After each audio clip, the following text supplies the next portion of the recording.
नमस्कार। बिज तक के इस वीडियो में आपका स्वागत है। मैं हूं शुभम शंकधर और आज के इस वीडियो में मेरे साथ हैं chartered accountant Sunil Garg. Chartered accountant हमारे साथ हैं, इसका मतलब आज कोई गुत्थी ऐसी सुलझाई जाएगी जो जुड़ी होगी कहीं ना कहीं आपकी टैक्स समस्या से, जुड़ी होगी कहीं ना कहीं किसी ऐसी चीज से जो आपकी आय या खपत या बचत को प्रभावित करने वाली होगी। जी हाँ, आज के इस वीडियो में बातचीत होगी सरकार की ओर से अभी हाल में लाई गई एलटीसी स्कीम के बारे में। सरकार ने ये कहा कि एलटीसी स्कीम में अब कर्मचारी नगद पैसा ले सकते हैं, उसको एक नियम शर्तों के साथ खर्च कर सकते हैं।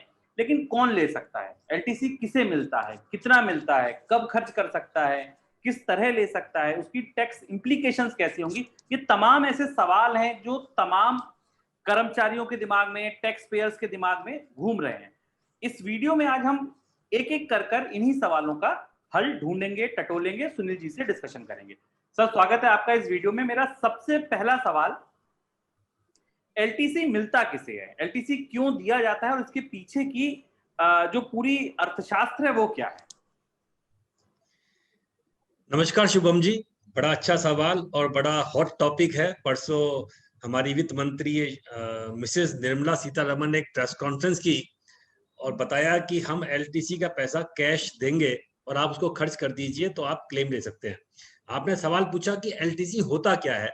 देखिए, हम एलटीसी को लीव ट्रेवल कंसेशन या लीव ट्रेवल असिस्टेंट के नाम से जानते हैं। देखिए, सरकार ने एक सेक्शन है 10 सबसेक्शन 5 इनकम टैक्स एक्ट में, तो सरकार ने कहा था कि अगर कोई एम्प्लॉय अपने नेटिव प्लेस पे जाना चाहे या अपने बच्चों बीवी के साथ घूमने जाना चाहे तो एम्प्लॉयर को उसे एक मौका देना चाहिए।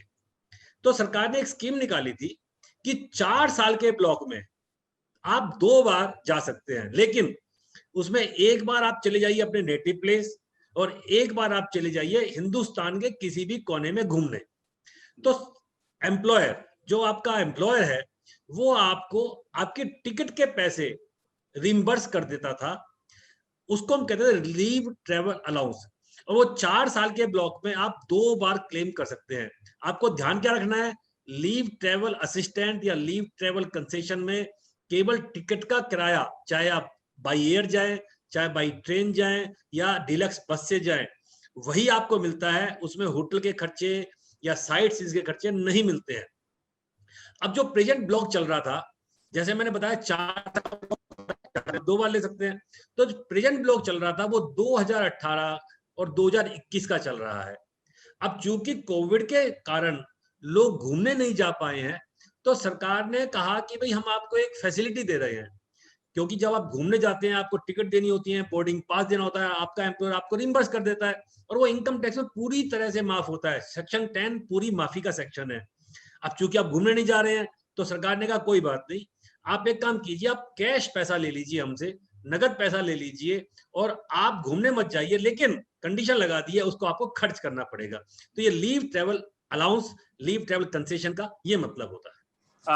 अगर हम सर, जैसे ये केंद्र सरकार ने कहा है तो निश्चित तौर पर ये केंद्र सरकार के जो कर्मचारी हैं उन पर लागू होगा। अगर हम पीएसयूज की बात करें या प्राइवेट कंपनीज की बात करें तो प्राइवेट कंपनीज के जो सीटीसी का स्ट्रक्चर होता है उसमें हर साल एलटीसी का या एलटीए नाम से एक पैसा कटता है। वहां जी कैसे ये नियम अलग हो जाते हैं या क्या उनको भी इसका फायदा मिलेगा?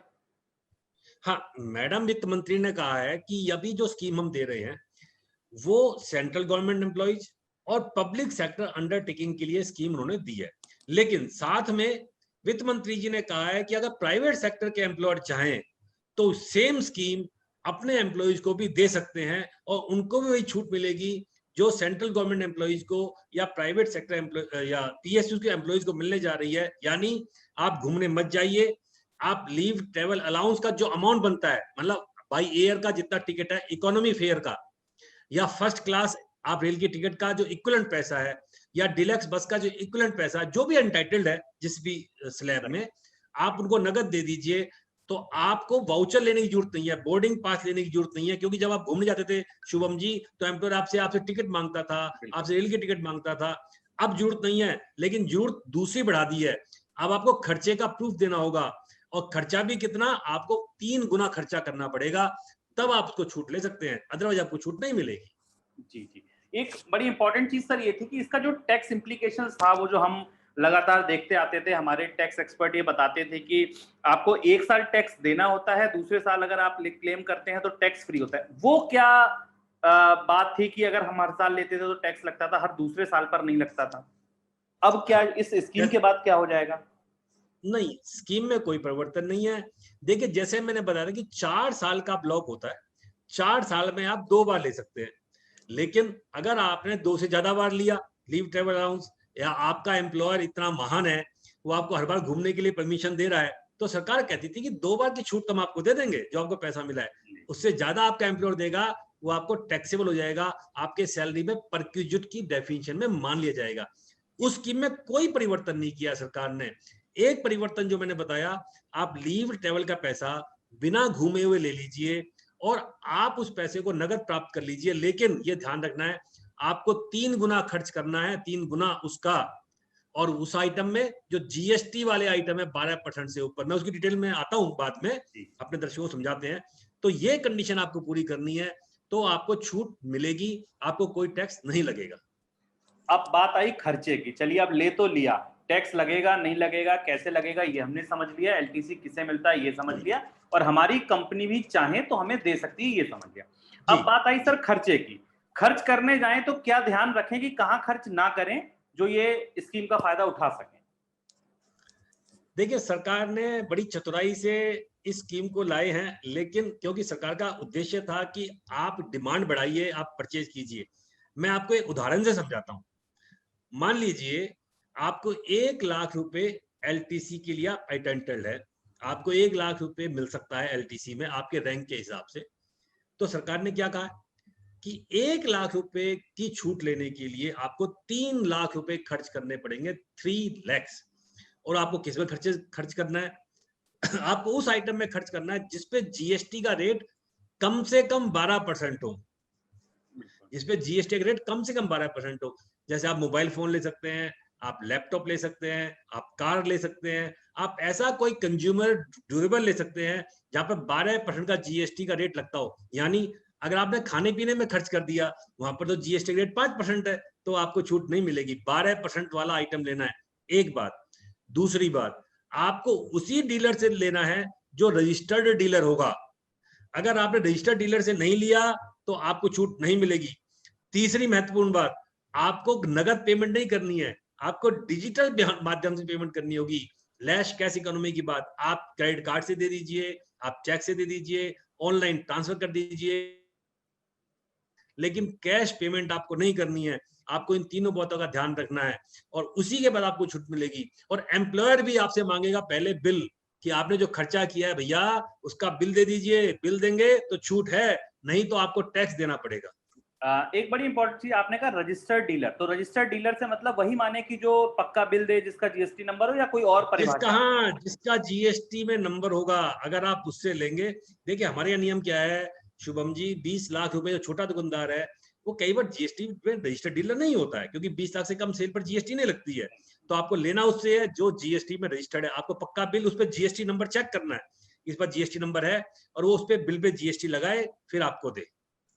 अब एक सर सबसे जरूरी सलाह, ले या ना ले, अगर मान लीजिए कि मेरे पास 2 लाख रुपए एक्स्ट्रा नहीं है कि मैं 1 लाख का फायदा ले पाऊं इसको खर्च करने के लिए, तो आपको क्या लगता है कि टैक्स भी बच जाए, चीजें छोड़ दें इस साल? आप क्या सलाह देंगे दर्शकों को कि वो क्या करें अपने एम्प्लॉयर के साथ या अपने इस एलटीसी के पैसे के साथ?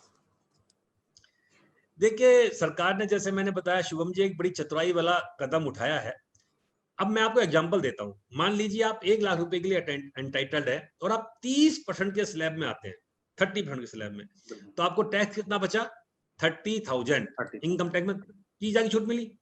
लेकिन सरकार ने क्या कहा, आपको 3 लाख रुपए खर्च करने हैं और 12% जीएसटी भी खर्च करना होगा। तो 36,000 रुपए आपने जीएसटी में पे कर दिया सरकार को। तो कहने का मतलब है वही लोग लें जिनको वास्तव में दिवाली सीजन में परचेज करनी है, मोबाइल परचेज करने हैं, लैपटॉप परचेज करने हैं, कंप्यूटर परचेज करने हैं, उनको फायदा है। दूसरी बात क्या थी? दूसरी बात ये थी, जैसे मैंने कहा था 2018 से 2021 का जो 4 साल का ब्लॉक है वो खत्म हो रहा है, तो आप लैप्स कर जाएंगे। आप एक बार तो कैरी फॉरवर्ड कर सकते हैं, लेकिन आप बार बार कैरी फॉरवर्ड नहीं कर सकते। टैक्स काट के आपके अकाउंट में आ जाएगा। तो आपके, हाँ, तो इसलिए आपको मिलेगा ही नहीं, और मिलेगा तो आपको टैक्स देना है। तो इसलिए जो एम्प्लॉइज वास्तव में ही पैसा या कंज्यूमर ड्यूरेबल, जैसे हम मिडिल क्लास के लोग हैं, हम कोई ना कोई आइटम खरीदते ही हैं, तो उनके लिए मेरी सलाह है कि आप इसको अवेल कर लीजिए। हाँ, ये आपने अच्छी बात बताई कि आपको दोगुना खर्च करना है, तो दोगुना खर्च नहीं करेंगे तो बैलेंस अमाउंट पे टैक्स लग जाएगा, सीधी सी बात ये। बैलेंस अमाउंट पे टैक्स लग जाए, बिल्कुल।